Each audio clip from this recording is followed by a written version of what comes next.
Bonjour et bienvenue à cette 9e session de l'Église mode d'emploi. On a vu beaucoup de choses ensemble et on va terminer avec 2 dernières sessions durant lesquelles on ne va pas parler de l'Église, mais plutôt des interactions que l'Église peut avoir.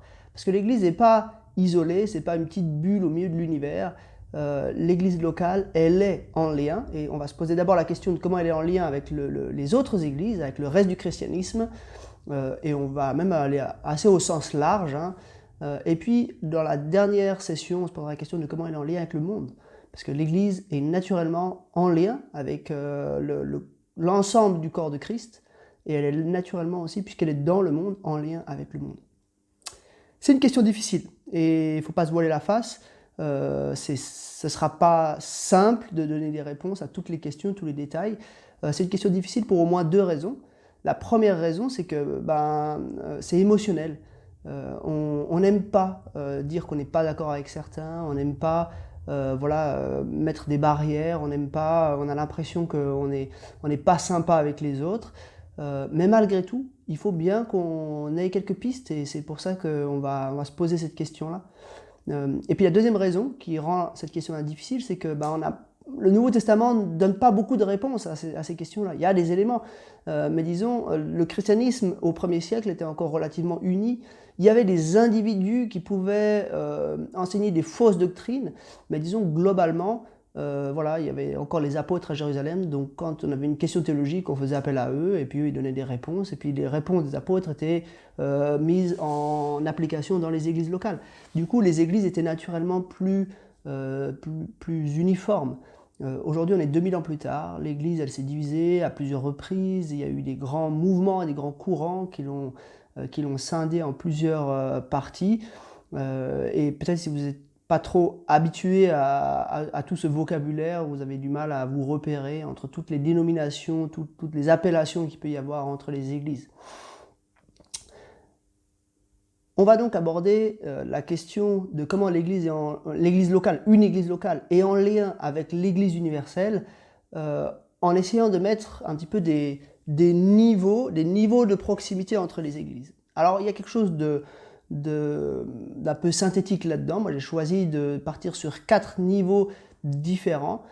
Ça ne répond pas à toutes les questions, parce que des fois c'est plus subtil que ça. Des fois il y a des églises qu'on ne peut pas mettre dans un des niveaux, mais voilà, sur certains aspects elles pourraient être dans un niveau, puis sur certains autres elles pourraient être dans un autre niveau. Donc voilà, je ne prétends pas que c'est un modèle parfait, mais c'est simplement quelques jalons pour nous aider à savoir avec qui on collabore, comment, jusqu'où, pour quelles raisons. Voilà, une petite discussion sur ce sujet. C'est vrai, fondamentalement, les étiquettes ne comptent pas.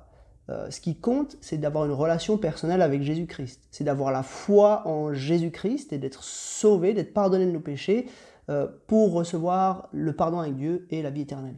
Donc, on est bien d'accord, mais concrètement, Dieu a décidé de nous organiser en église. Il n'y a pas d'église parfaite, aucune. Mais disons, en tant qu'église, on veut aussi quand même se positionner malgré tout et dire voilà, il y a des églises avec lesquelles on peut facilement collaborer, il y a des églises avec lesquelles on ne peut pas facilement collaborer, il y a des églises qu'on veut carrément dénoncer parce qu'on estime qu'elles enseignent des choses qui sont contraires à ce que la Bible enseigne. Donc, 4 niveaux pour essayer de qualifier un peu les rapports qu'on peut avoir avec d'autres églises. On va commencer avec les églises qui sont le plus proches de nous, pour arriver jusqu'aux églises qui sont le plus éloignées de nous. Premièrement, on va parler un petit peu des églises de notre union d'églises. Alors, toutes les églises n'ont pas une union d'églises, il y a des églises qu'on appelle des églises indépendantes, elles sont vraiment seules, elles n'ont pas de rapport avec d'autres églises, mais une large majorité des églises dans tous les mouvements sont affiliées à un groupe d'églises. Et pour parler de ça, parce que parfois on peut dire mais pourquoi on devrait être affilié à d'autres églises ? Il n'y a pas de notion d'union d'église dans le Nouveau Testament, mais malgré tout, il y a quand même des indicateurs qui nous montrent qu'il y avait des liens vraiment clairs entre les églises. Donc, je commence par lire dans Actes 15, les versets 22 et 23. Il y avait eu des faux enseignements dans une des églises, et puis le bruit de ces faux enseignements était remonté jusqu'à l'église de Jérusalem. Alors il y a eu une grande réunion de tous les responsables d'église qui ont tranché par rapport à cette question. Et voilà, après avoir tranché, ce que le livre des Actes nous dit. Alors, il parut bon aux apôtres et aux anciens, ainsi qu'à toute l'Église, de choisir parmi eux Jude, appelé Barsabas, et Silas, des hommes estimés parmi les frères, et de les envoyer à Antioche avec Paul et Barnabas. Ils les chargèrent du message que voici. Les apôtres, les anciens et les frères et sœurs d'origine non juive qui sont à Antioche, en Syrie et en Cilicie, salut. Donc je ne lis pas la suite de la missive qu'il leur est transmise, de la lettre qu'il leur est envoyée, mais voilà. Il y avait une question théologique qui a été traitée à Jérusalem pour une partie des chrétiens de l'église d'Antioche, et voilà, il y avait une attente que les chrétiens de l'église d'Antioche puissent se conformer aux décisions qui ont été prises à Jérusalem. Donc c'était une question par rapport à la circoncision et au salut, c'est une question importante, mais on voit que ça légitime un petit peu notre vision d'avoir des églises qui sont redevables avec d'autres églises. Il y avait des liens, qui étaient aussi d'ordre théologique, où il y avait des prises de décision théologiques, et du coup, ça permettait aux églises d'être bien connectées les unes avec les autres. Juste un autre exemple, dans 1 Corinthiens, c'est un petit passage, on en a déjà lu une partie dans une des sessions, dans 1 Corinthiens chapitre 16, je vais lire les versets 1 à 4, il est écrit ceci: « En ce qui concerne la collecte en faveur des saints, faites vous aussi comme je l'ai prescrit aux églises de la Galatie, que chacun de vous, le dimanche, mette de côté chez lui ce qu'il pourra, en fonction de ses moyens, afin qu'on n'attende pas mon arrivée pour récolter les dons. Quand je serai chez vous, j'enverrai avec des lettres ceux que vous aurez choisis pour porter vos dons à Jérusalem.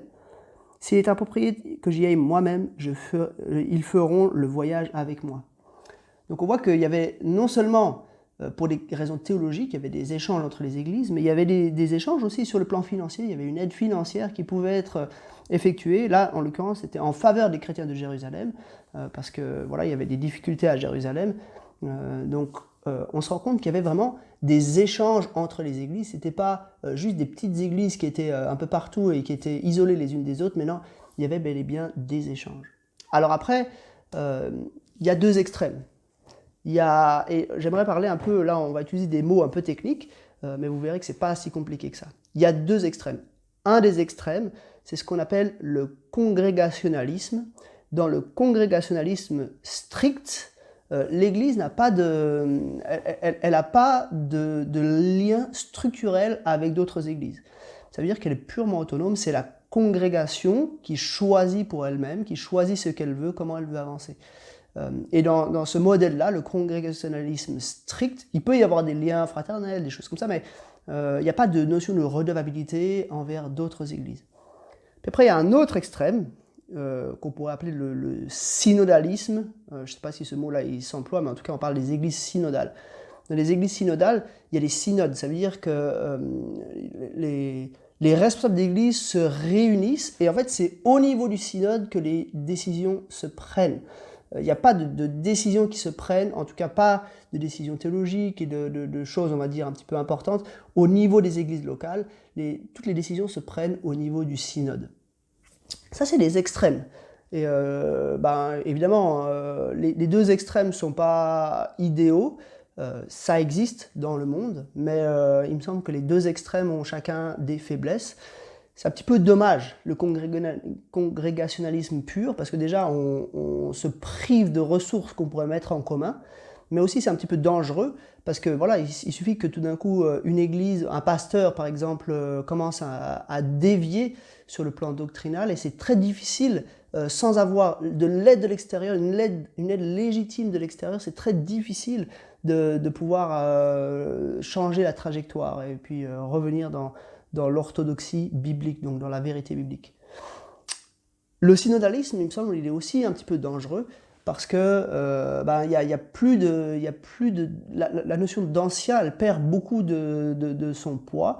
Il y a plus une vraie autorité spirituelle dans l'église locale. Il peut y en avoir une un petit peu par délégation, mais globalement il n'y a plus beaucoup d'autorité spirituelle dans l'église locale, et du coup il me semble qu'on perd vraiment la vision biblique, où dans la vision biblique les églises elles sont elles ont quand même aussi une relative autonomie.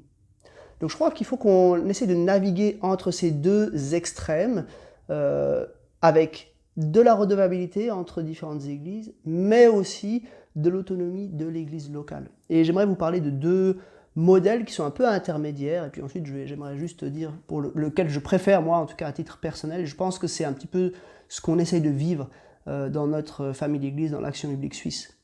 Il y a un modèle qui est plutôt entre les deux, mais plutôt plus proche du synodalisme. C'est ce qu'on appelle le presbytéro-synodalisme, donc les églises presbytéro-synodales.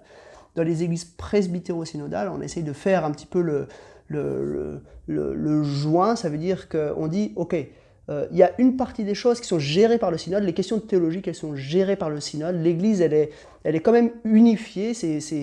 Toutes les églises locales, elles forment un ensemble assez clairement, mais toutes les questions pratiques, les questions de suivi des personnes, voilà un peu ces questions pastorales directement liées au contexte, elles sont plutôt déléguées aux responsables d'églises locales.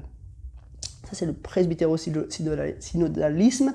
Et puis, une autre variante qui est un petit peu plutôt du côté congrégationaliste, c'est ce qu'on appelle l'associationnalisme. Désolé pour tous ces mots un peu compliqués, mais l'associationnalisme, c'est une vision où en fait l'Église fonctionne l'ensemble des églises fonctionnent en association d'églises, et chaque église est autonome, mais elle choisit d'adhérer à une association d'églises. Mais la différence avec le presbytéro-synodalisme, c'est que les églises sont quand même assez autonomes, et en particulier, elles peuvent choisir à un moment donné de quitter l'association d'église, de rejoindre une autre association d'église, voire de rester une église indépendante.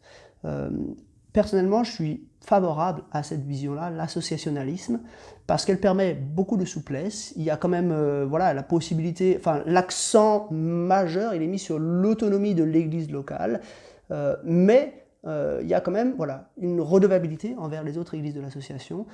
Et puis, il y a aussi la possibilité de mettre en commun des ressources.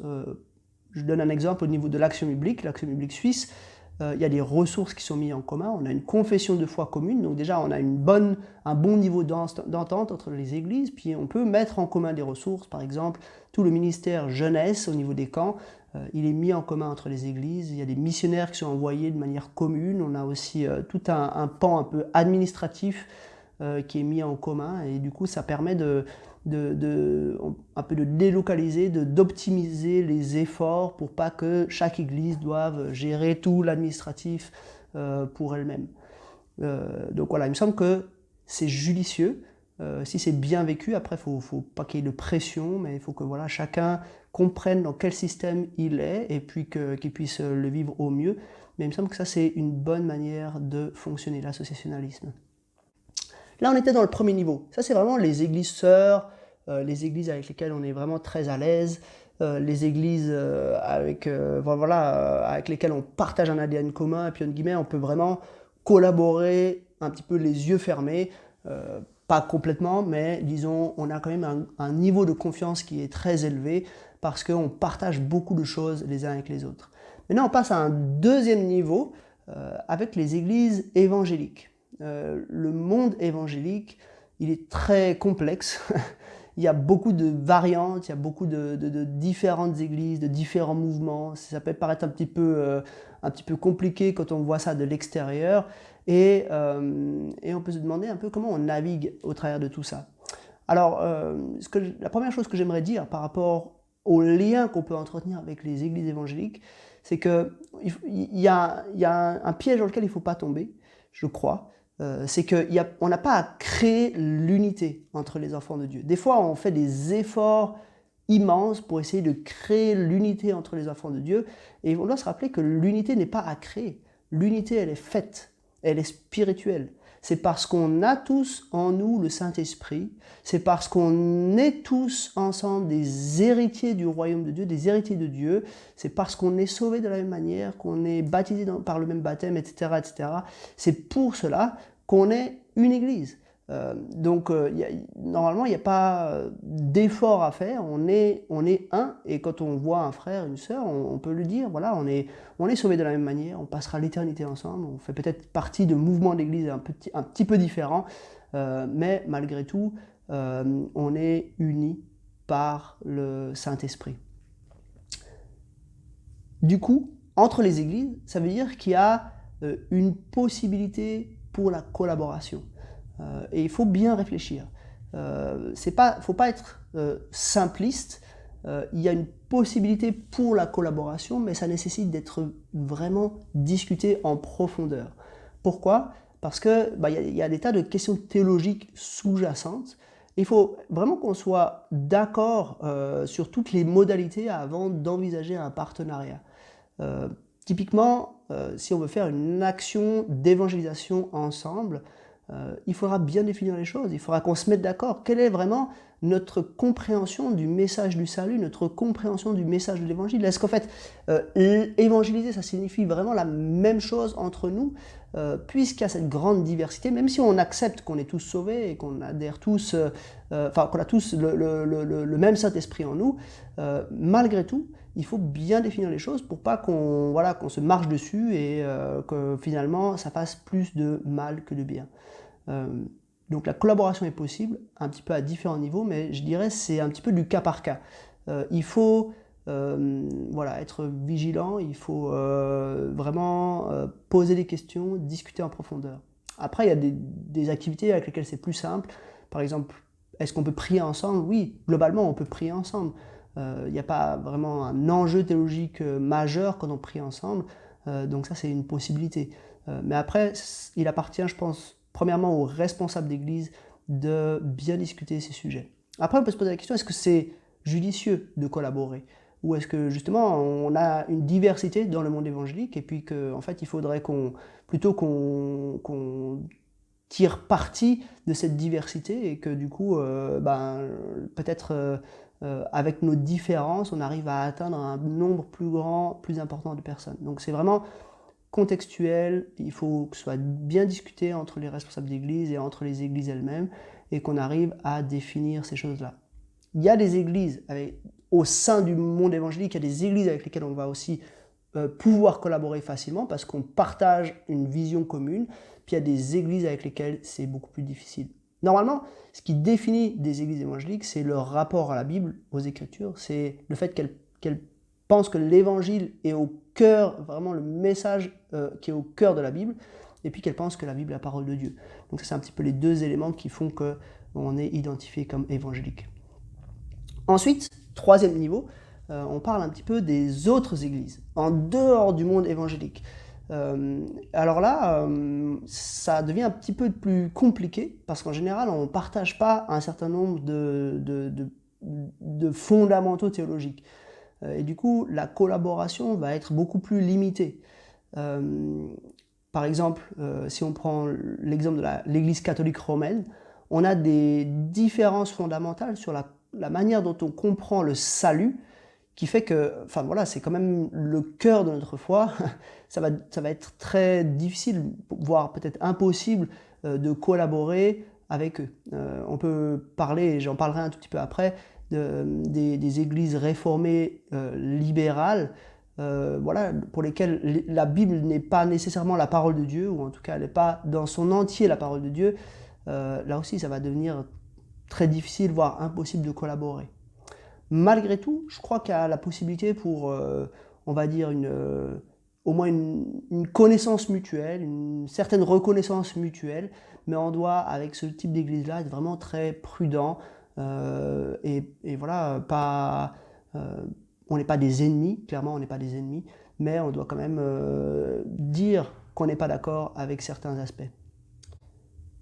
Maintenant, le quatrième niveau, ça c'est peut-être le niveau le plus difficile, c'est des églises avec lesquelles on est en désaccord flagrant, des églises qui sont à dénoncer. Alors là, il y a plusieurs, on va dire, des hérésies fondamentales, des enseignements avec lesquels on est vraiment en opposition et qu'on a le devoir de dénoncer. Je pense, voilà, il y a plein de sujets secondaires, et puis même des fois entre églises évangéliques, même au sein même d'une église, on peut avoir des différences sur des sujets secondaires, mais il y a des sujets primordiaux sur lesquels on ne peut pas lésiner. Et j'aimerais en lister juste 4 avec vous.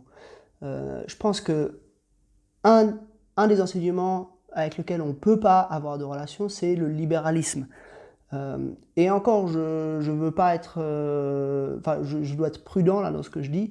Faut pas être caricatural. Il y a des gens qui ont des tendances libérales, mais qui sont pas complètement à côté de la plaque. Donc, je veux vraiment dire, avec les mouvements d'église qui sont clairement libéraux, là, on ne peut pas avoir de relation, et c'est vraiment des enseignements qui doivent être dénoncés. Le libéralisme, c'est quoi? C'est une école de pensée dans laquelle on considère que justement la Bible n'est pas la parole de Dieu, ou peut-être qu'elle est partiellement la parole de Dieu, ou alors qu'elle contient la parole de Dieu, mais on ne prend pas tout le texte biblique comme inspiré, et du coup il est vraiment sujet à notre raisonnement, et en fait l'autorité suprême c'est plus la Bible elle-même, mais c'est notre raison, notre compréhension de la Bible. Ça pose des problèmes immenses, parce que du coup tout peut être remis en question, du coup il n'y a pas forcément un sol stable sur lequel on peut se reposer, et avec lequel on peut avancer. Donc ça c'est la première chose. Une deuxième erreur vraiment dangereuse, c'est ce qu'on appelle couramment l'évangile ou les évangiles de la prospérité. Globalement, schématiquement, les évangiles de la prospérité ou l'évangile de la prospérité, c'est un enseignement qui dit que si en tant que chrétien, on doit avoir deux choses qui vont bien, c'est nos finances, nos biens matériels et notre santé. Et puis s'il y a un problème, soit au niveau des finances, soit au niveau de la santé, c'est qu'on a un problème spirituel. Et du coup, on doit prier pour la guérison, et systématiquement, il va y avoir, si la personne elle est vraiment à Christ, il va y avoir une guérison, il va y avoir l'abondance matérielle qui va venir. Ça ne veut pas dire qu'il ne faut pas prier pour la guérison, il faut prier pour la guérison, on a le droit de prier aussi pour les besoins matériels, il n'y a aucun problème avec ça, même le Notre Père nous enseigne de prier pour le pain quotidien, donc on a raison de prier pour les besoins matériels, on a raison de prier pour la santé, on a même le droit de prier pour des besoins matériels qui ne sont pas stricto sensu nécessaires, mais voilà, des choses qu'on désirait avoir, on a le droit d'être audacieux dans nos prières. Mais ce qu'on doit absolument éviter, c'est le côté systématique. De dire que c'est quelque chose qu'on doit recevoir, c'est quelque chose qu'on va nécessairement avoir. Ou alors de dire que voilà, c'est comme si en fait on pouvait presque faire plier la volonté de Dieu à notre avantage par la prière ou par quelque chose comme ça. Et là, souvent, les églises qui partent un petit peu dans ce genre d'enseignement-là, c'est plutôt dans les milieux évangéliques. Et là, il faut qu'on soit vigilant. C'est pas parce qu'une église est évangélique qu'elle est dans le deuxième groupe nécessairement. Il faut qu'on écoute bien ce que l'église enseigne. Il faut qu'on écoute bien ce qui est transmis. Et parfois, ça peut prendre du temps pour se rendre compte réellement de comment l'église comprend les choses. Mais voilà, vraiment un type d'église qu'il nous faut dénoncer. Troisièmement, c'est des églises qui rejettent la divinité de Jésus. Et il y a des églises qui rejettent la divinité de Jésus, et ça c'est terrible. C'est des églises qui souvent vont mettre l'accent sur autre chose que Jésus. Des églises qui peut-être vont mettre l'accent sur Israël, ou sur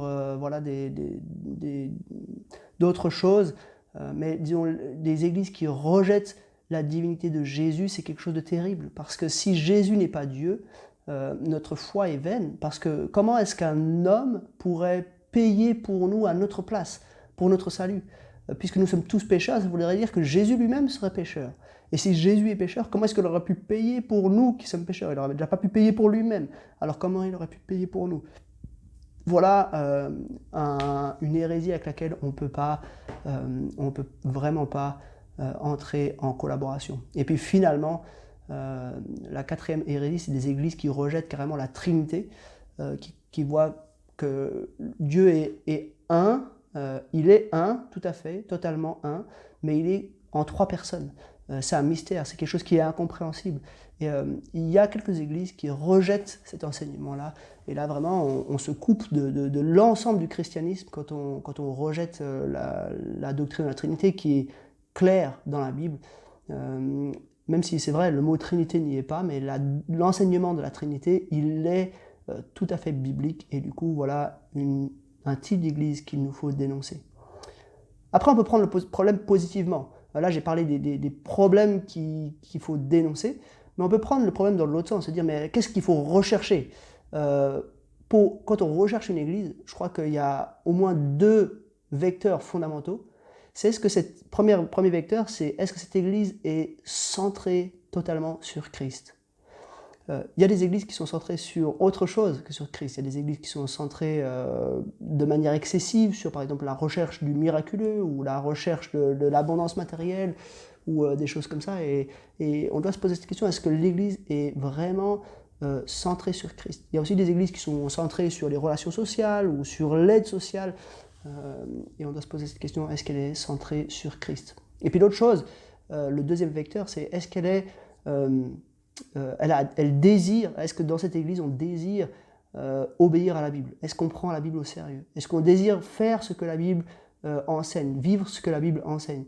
Voilà, je crois, 2 questions clés pour déterminer une église dans laquelle on a envie de servir, dans laquelle on a envie d'avancer. Voilà, j'ai terminé. Pour conclure, j'aimerais dire 2 choses. Je crois qu'il faut qu'on ait un équilibre. Dans le passé, on a eu cette tendance de vouloir un petit peu tout, avoir aucune relation, aucun contact en dehors d'un petit groupe avec lequel on était totalement d'accord sur tout. Et je pense que ça a été un petit peu dommageable parce que du coup, voilà, les évangéliques ont eu tendance à être pas très reconnus et voire même à susciter une certaine méfiance. Donc je pense qu'il faut qu'on ait un équilibre parce que on peut pas vivre en dehors du monde ou en dehors du christianisme. On appartient au christianisme, on est dans le christianisme. Donc il faut qu'on ait un équilibre entre à la fois une reconnaissance qu'on appartient au christianisme et puis un message clair dans lequel on dit qu'on n'est pas d'accord avec d'autres. Et alors ça signifie qu'il faut que on fasse un exercice qui semble difficile mais qui pourtant, à mon avis, est évident. Un exercice qui semble difficile mais qui pourtant est évident. On doit aimer les autres tout en étant en désaccord. Et je crois qu'on a un petit peu un problème dans notre culture actuelle, c'est qu'on a l'impression que si on est au désaccord, c'est qu'on ne s'aime pas, ou qu'on est même opposé, ou même qu'on est hostile aux autres. Si on commence d'argumenter, de dire même, voilà, moi je vais essayer de te convaincre de mon point de vue, c'est vu comme quelque chose de très agressif dans notre culture. Et je crois qu'il faut qu'on, nous-mêmes, on sorte de ce schéma-là et qu'on aide les personnes autour de nous à sortir de ce schéma-là et à arriver à cet équilibre où on dit, mais on est en profond désaccord. Et on va essayer, moi je vais essayer de te convaincre que j'ai raison, peut-être toi tu vas essayer aussi de me convaincre que tu as raison, mais on est en profond désaccord et du coup il y a une discussion, une argumentation qui se met en place. Mais en même temps, il peut y avoir un profond respect. Un profond, on peut être calme quand on se parle, on peut même avoir de l'amitié, avoir des bons moments avec des personnes avec lesquelles on n'est pas d'accord. Et je crois qu'il faut qu'on arrive en tant que chrétien à cet équilibre-là. Ça ne veut pas dire qu'on dit qu'on est d'accord, ça ne veut pas dire qu'on fait des compromis avec ce que nous croyons. Mais on a le droit, on peut, et je crois que c'est tout à fait raisonnable de dire qu'on est en désaccord et malgré tout on peut être en relation, en tout cas on peut être en discussion les uns avec les autres. Je crois que voilà, c'est un petit peu ça qu'on devrait viser en tant que chrétien dans la relation avec le reste du corps de Christ. Je termine par 2 questions. La première question, c'est voilà, pourquoi vous appartenez à l'église à laquelle vous appartenez? Qu'est-ce qui vous a fait choisir cette église-là? C'est une question qui est importante et c'est une question qu'on se pose des fois pas parce que voilà, peut-être on va dans l'église de nos parents ou peut-être on va depuis longtemps dans cette église et du coup on ne sait plus trop. Mais pourquoi on choisit cette église-là. Ça ne veut pas dire qu'on n'aime pas les autres, on a le droit d'avoir des affinités avec d'autres églises, mais on choisit quand même une église pour des raisons particulières. Et puis voilà, c'est l'occasion de méditer un petit peu sur cette question. Puis la deuxième question que j'aimerais vous poser, c'est la suivante, c'est comment est-ce que vous arrivez concrètement avec des amis, essayez de réfléchir avec des amis qui sont dans d'autres branches du christianisme, peut-être des catholiques romains ou bien voilà, des orthodoxes ou des réformés libéraux, etc.